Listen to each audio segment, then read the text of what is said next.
भारत और चीन सीमा पर चल रहे विवाद को लेकर शनिवार को दोनों पक्षों के बीच कॉर्प्स कमांडर स्तर की वार्ता हुई।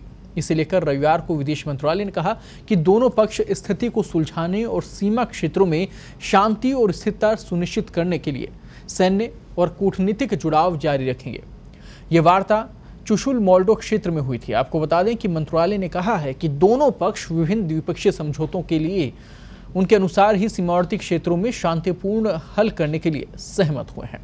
नेताओं के बीच द्विपक्षीय संबंधों को ध्यान में रखते हुए भारत और चीन सीमा क्षेत्रों में शांति और स्थिरता को बनाए रखने के लिए समग्र विकास के लिए यह आवश्यक है। मंत्रालय ने कहा कि दोनों पक्षों ने यह भी कहा है कि इस वर्ष दोनों ही देशों में भारत और चीन यानी कि इन दोनों देशों में इनके बीच राजनयिक संबंधों की स्थापना की भी 70वीं वर्षगांठ है और ये सहमति व्यक्त की मिलकर एक प्रारंभिक संकल्प रिश्ते और आगे विकास में योगदान दिया जाएगा। तो आपको बता दें कि दोनों पक्षों के बीच हुई कॉर्प्स कमांडर स्तर की वार्ता, जिसमें वार्ता के बाद विदेश मंत्रालय का बयान सामने आया है। भारत और चीन सीमा पर चल रहे विवाद को लेकर यह वार्ता हुई थी।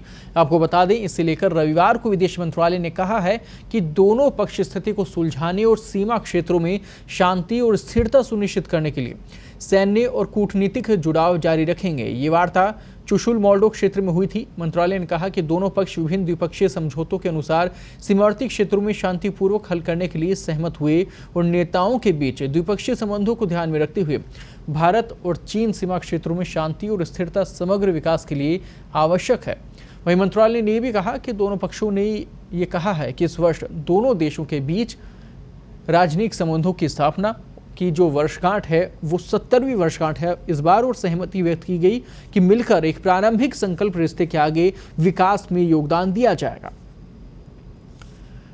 केंद्र सरकार का पूरा फोकस इस वक्त इसको लेकर है और कोशिश की जा रही है इस पूरे मसले को लेकर इसमें अब आगे बढ़ने की जरूरत है। और आपको बता दें कि दोनों ही पक्ष शांति से इसे सुलझाना चाहते हैं।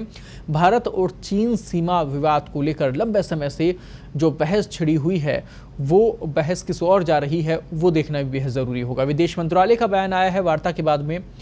आपको बता दें कि देश में जो विकास है वो भी आगे बढ़ना चाहिए। दोनों ही देशों में प्रारंभिक संकल्प के रिश्ते के आगे विकास में योगदान दिया जाना चाहिए। ये ज़रूर जो तमाम विशेषज्ञ हैं, जो एक्सपर्ट्स हैं, वो इसको लेकर भी बात कर रहे हैं। पूरी खबर पर ज़्यादा बातचीत के लिए इस वक्त हमारे वरिष्ठ सहयोगी आनंद मणि त्रिपाठी इस वक्त जुड़ गए हैं। आनंद जी, लगातार लंबे समय से ये विवाद चलता आ रहा है और अब पहल इसको लेकर की जा रही है। किस रुख की ओर आपको नजर आता है कि रिश्ते आगे बढ़ेंगे? क्या यहाँ पर इस वक्त सरकार की स्ट्रेटेजी रहने वाली है?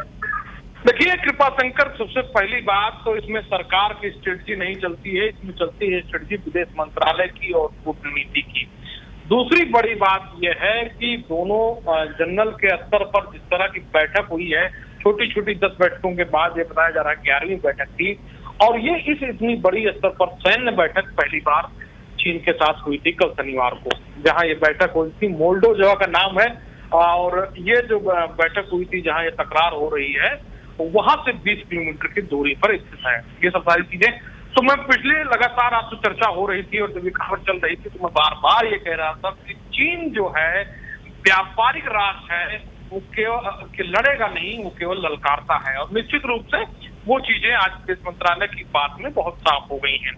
दूसरी बड़ी बात है कि इस बैठक में बहुत साफ तौर पर भारत ने कहा है कि हम अपनी सीमा क्षेत्र में निर्माण कर रहे हैं, चाहे वो ओल्ड बेक रोड का मामला हो और चाहे वो झील के आसपास का मामला हो, पेंगोंग झील के आसपास का। तो हम अपने क्षेत्र में विकास की चीजें नहीं रोकेंगे, विकास कर रहे हैं, हमें तकरार करने की कोई बात नहीं है, ये हमारा क्षेत्र है, हम इसमें करेंगे। तो पूरी गर्मजोशी के साथ 5.5 घंटे शनिवार को बातचीत हुई थी। इस बातचीत में दोनों देश इस जगह पर पहुंचे हैं, एक ऐसे स्तर पर पहुंचे हैं जहां साफ किया गया है कि इस विवाद को पूरी तरह शांति से सुलझाया गया। जैसे पिछले 40 सालों से ऑलरेडी होता आ रहा है कि आज तक एक भी गोली नहीं चली है सीमा पर 1962 के बाद। तो ये सब चीजें बहुत बेहतर। लेकिन हाँ, अगर एक बात ये कहें कि पूरी तरह से बातचीत की नतीजा जो है वो पूरा हल हो गया, तो ऐसा नहीं है। अभी बातचीत जारी रहेगी, चीजें आगे चल के साफ हो। विदेश मंत्रालय ने कहा कि दोनों पक्षों ने इस वर्ष जो कूटनीतिक संबंधों की 17वीं वर्षगांठ को भी याद किया और दोनों देश इस मसले पर सहमत हो गए हैं। पूर्वी लद्दाख के दोनों देशों के बीच महीने भर से गतिरोध जारी है और बॉर्डर पर्सनल मीटिंग पॉइंट तुगलक मोल्डो जैसो पर यह वार्ता हुई थी, जिसका जिसको लीड किया था लेफ्टिनेंट जनरल हरिंदर सिंह ने, और चीन की तरफ से मेजर जनरल लिu लिन इस बैठक का प्रतिनिधित्व कर रहे थे। जी, लेकिन यहाँ सबसे मुख्य जो बात है, क्योंकि लंबे समय से इसको लेकर चर्चा भी चल रही है, क्या वर्तमान जो हालात हैं, क्योंकि कोरोना वायरस को लेकर पूरे विश्व में जो वैश्विक महामारी फैली, अब चीन के ऊपर जो रुख है अपने व्यापार को आगे बढ़ाने का, और भारत की तरफ से इस व्यापार में क्या कुछ सहयोग रहेगा, क्या एक्सपोर्ट इंपोर्ट की व्यवस्था रहने वाली है, क्या व्यावसायिक गतिविधियों में यहाँ पर आगे बढ़ावा मिलेगा, ये जो तमाम बिंदु हैं, इसको लेकर क्या आपको लगता है कि आगे चर्चा हो पाएगी? क्या इसको लेकर भी फोकस किया जा रहा है? देखिए, मैं आपको बता दूं, कुछ व्यापार में कुछ बदलाव नहीं होने जा रहा है। सारे देश अपने यहाँ व्यापारिक कंपनियों को आकर्षित करने की कोशिश करते हैं, भारत भी वो कर रहा है। लेकिन भारत की व्यापारिक स्थिति में उतना सुधार अभी नहीं हुआ है कि कंपनियां इसे हाथों हाथ में पहनती। दूसरी बात यह है कि चीन के मुकाबले अभी भारत बहुत ही दूरी पर है, बहुत दूर है। अगर हम व्यापारिक घाटा देखेंगे, जो चीन से आयात होता है और हम निर्यात करते हैं, तो उसमें बहुत बड़ा गैप है, करीब 70% का गैप देखने को आपको मिलेगा। तो आप ये भूल जाइए कि आप चीन के मुकाबले व्यापारिक स्थिति में कहीं खड़े हो रहे हैं। रही स्थितियों की बात व्यापारियों, तो चीन आप ये समझ लीजिए कि बहुत बड़ा जो मार्केट है, मार्केट का जो रॉ मटेरियल है, उसके लिए हम चीन पर डिपेंड है। आप हाइड्रोक्लोरोक्विन की दवा जो आप अमेरिका को दे रहे हैं, जिसके दम पर हम कोरोना की लड़ाई लड़ रहे हैं, उसका भी रॉ मटेरियल चीन से ही आता है। तो आप अपनी स्थिति का अंदाजा लगा सकते हैं कि आप कहाँ खड़े हैं। हाँ, निश्चित रूप से जिन कंपनियों का चीन में मोह भंग होगा, जो कि नहीं लगता है कि इतनी जल्दी कुछ होने जा रहा है। अमेरिकन कंपनियों का हो सकता है कि कुछ राजनीतिक तौर पर हो, जिसे चीन बराबर रोकने की कोशिश करेगा।